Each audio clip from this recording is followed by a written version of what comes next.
오늘 저희들 함께 보실 하나님 말씀은 사도행전 12장 20절에서 25절입니다. 헤롯이 두로와 시돈 사람들을 대단히 노여하니 그들의 지방이 왕국에서 나는 양식을 먹는 까닭에 한 마음으로 그에게 나아와 왕의 침소 맡은 시나 블라수도를 설득하여 화목하기를 청한지라. 헤롯이 나를 택하여 왕복을 입고 단상에 앉아 백성에게 연설하니 백성들이 크게 부르되 이것은 신의 소리요 사람의 소리가 아니라. 헤롯이 영광을 하나님께로 돌리지 아니하므로 주의 사자가 고치니 벌레에게 먹혀 죽으니라. 하나님의 말씀은 흥왕하여 더하더라. 바나바와 사울이 부조하는 일을 마치고 마가라 하는 요한을 데리고 예루살렘에서 돌아오니라. 이스라엘 백성들이 애굽에서 나온 목적은 하나님을 예배하기 위함이었습니다. 우리를 부르신 목적도 하나님과 교제하는 것, 하나님께 예배하기 위함이었습니다. 우리가 진정으로 하나님을 사랑한다면 정성된 예배, 피 묻은 예배, 하나님이 받으시는 예배를 드려야 합니다. 우리에게 나타난 피 묻은 예배가 뭡니까? 성경은 영과 진리로 드리는 예배라고 말씀하고 있습니다. 우리는 영과 진리로 예배해야 합니다.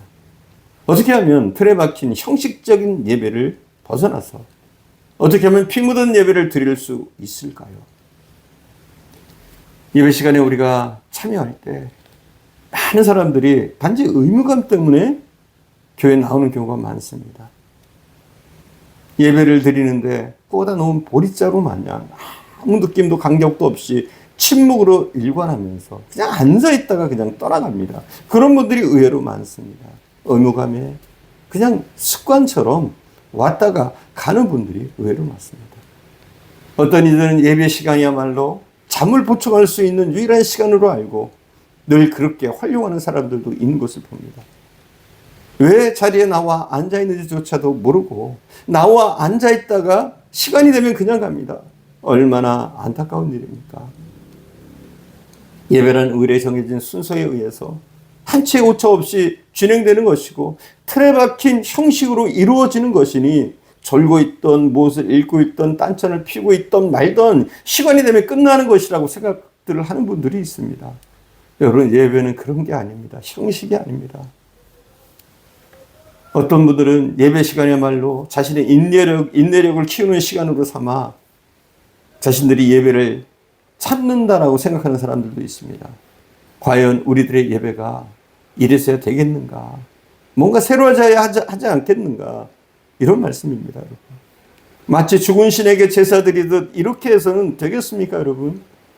우리의 예배는 기다려지는 예배, 감격스러운 예배가 되어야 됩니다. 예배를 새롭게 회복해야 할 가장 기본적인 일은 예배는 무엇하는 모임인가를 먼저 알아야 됩니다.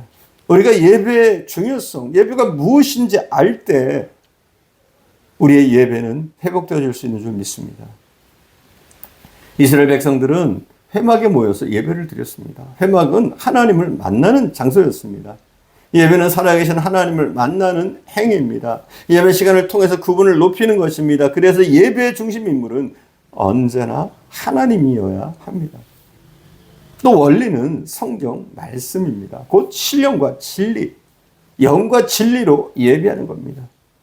신령과 진리는 성령과 말씀이라고 볼 수 있습니다. 성령은 살아계신 분이시고 진리도 살아있는 하나님의 말씀입니다. 따라서 예배는 살아있는 원리로 진행되어야 합니다. 죽은 예배가 아닙니다. 살아있는 예배, 생동감이 넘치는 예배가 되어야 됩니다. 하나님을 만나면 회개할 수 있고 감격하면서 기뻐 뛸 수 있고 즐거워할 수도 있는 겁니다. 혹은 삶의 의욕을 잃어버리는 사람들이 새 힘을 얻고 용기 백배해서 일어날 수 있는 겁니다. 어떤 이들은 결단하면서 주를 위한 새 삶을 힘차게 출발할 수도 있을 것입니다. 예배에는 신호애락이 있어야 합니다. 유명한 김남준 목사님은 이렇게 얘기했어요. 예배의 수준을 능가하는 삶도 없고 삶을 능가하는 예배도 없다고 말했습니다. 여러분, 삶과 예배는 밀접해요. 그래서 우리가 온전한 예배를 위해서 우리의 삶이 뒷받침돼야 되고 우리의 삶 가운데 드리는 예배만큼 능력 있는 예배가 없는 겁니다. 사랑하는 여러분, 우리들 예배 수준을 끌어올려서 우리의 삶의 수준을 향상시킬 수 있기를 바랍니다. 우리는 습관적인 형식적인 예배를 벗어나야 됩니다. 특별히 습관처럼 예배에 지각하는 분들이 있어요. 우리 헤아린 교회는 그런 분들이 거의 없는데 다른 교회는 좀 많이 있더라고요. 저희 교회도 제가 여기 초창기에 왔을 때는 상당히 많은 분들이 지각을 하는 경우들을 보았습니다. 그래서 지각해서는 안 돼요. 또 우리가 예물을 드릴 때, 헌금을 드릴 때 준비 없이 드리는 헌금도 문제가 있는 겁니다, 여러분. 헌금은 준비해야 돼요. 적어도 토요일 날은 준비해야 되고 약 한 주간 정도 기도하는 마음으로 준비해서 헌금을 드리는 것, 이게 굉장히 예배의 소중한 부분입니다. 또 우리가 너무 예배 시간보다 예배 시간 이후의 시간을 고려하는 경우가 많아요. 즉 우리가 예를 들어서 예배 끝나고 등산을 계획한다든지 놀이를 계획한다든지 그러면서 놀이복장으로 오는 분들이 있는데, 할 수만 있다면 저는 그래요. 안 했으면 좋겠지만 간혹은 여러분이 1년에 한 번 정도, 2번 정도 그렇게 할 수 있지만 너무 자주 그렇게 한다면 이건 상당한 문제가 있는 것이죠. 예배가 끝나자마자 불난집 빠져나가듯이 쏜살같이 도망가는 분들의 모습도 있어요. 그래서는 안 돼요. 예배는 예배가 끝났다고 끝나는 것이 아니라 성도의 교제가 있어야 되는 겁니다, 여러분. 그래서 우리가 예배가 끝난 후에 식사를 같이 하고 또 식사가 끝난 후에 셀리베를 드리는 거 아닙니까? 그냥 단순한 한 번의 예배로 끝나는 것이 아니라 우리는 공동체, 마음을 나누는 공동체로서의 그런 역할들을 감당해야 되는 줄 믿습니다. 은혜로운 말씀이 생수처럼 솟아나고 성령이 한 사람 한 사람의 마음을 지배하는 강력한 역사가 있는 예배, 강격스러운 예배, 신호애락이 있는 살아있는 예배가 될 수 있도록 우리 모두 준비된 마음으로 함께 노력하시고 그런 축복을 다 받으시기를 축원드립니다. 우리의 예배 중에 하나님의 영광이, 하나님의 임재가 나타나야 합니다. 우리 각자에게 맡겨진 일들이 있습니다. 맡겨진 그 일들을 충실히 감당할 때 하나님의 영광이 우리 예배를 통해서, 우리의 삶을 통해서 나타나는 겁니다. 하나님께서 모세에게 성막을 짓고 성막 안에 온갖 기구들을 만들어 제자리에 갖다 놓으라고 하셨습니다. 이때 하나님께서 시내산에서 보여주신 그 방식, 그 식양대로 그들은 그 설계도를 따라서 성막을 완성시켰습니다. 그리고 모든 성막들을, 모든 성구들을 성막 안에 들여놓는데 지성소에는 법궤를 들여놓고 휘장을 친 다음에 금향로를 들여놓고 양쪽에 떡상과 등대를 들여놓고 성막 밖에 물두멍과 제단을 놓았습니다. 이처럼 성구를 만들어 제자리를 찾아 놓았습니다. 즉 제구실을 하도록 제 자리에 다 놓았다는 겁니다. 이때 비로소 하나님의 영광이 성막 위에 나타났다고 성경은 말씀합니다. 즉 각자 자기 자리를 지킬 때, 자기 맡은 분량의 봉사로 하나님께 영광 돌릴 때 하나님의 영광이 성막 위에, 교회 위에 나타나는 겁니다. 교회가 하나님의 축복을 받고 성도들이 축복을 받으려면 자기에게 맡겨진 사명을 각자의 자리에서 잘 감당하는 겁니다.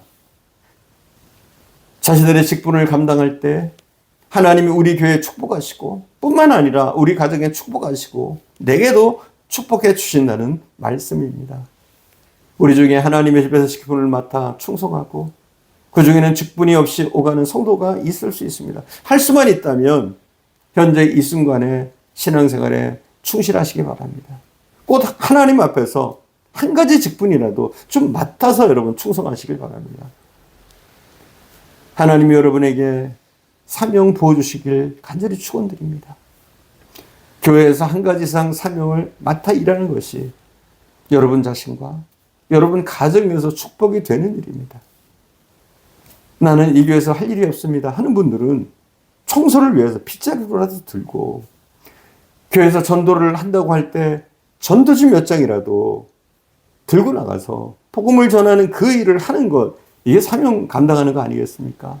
여러분, 내가 어리다고 혹은 나이가 많다고 내가 해야 될 이 봉사의 직분, 내가 해야 될 이 사명을 버리지 마시고 여러분 각자 맡겨진 그 일들을, 그 사명을 감당하시길 바랍니다. 하나님은 충성된 자를 복 주시되 100배, 60배, 30배 복을 주신다고 하셨습니다. 적어도 우리가 주의 일을 하면 주님은 최소한 30배 이상으로 갚으시는 분입니다. 아니 더 갚으시겠죠.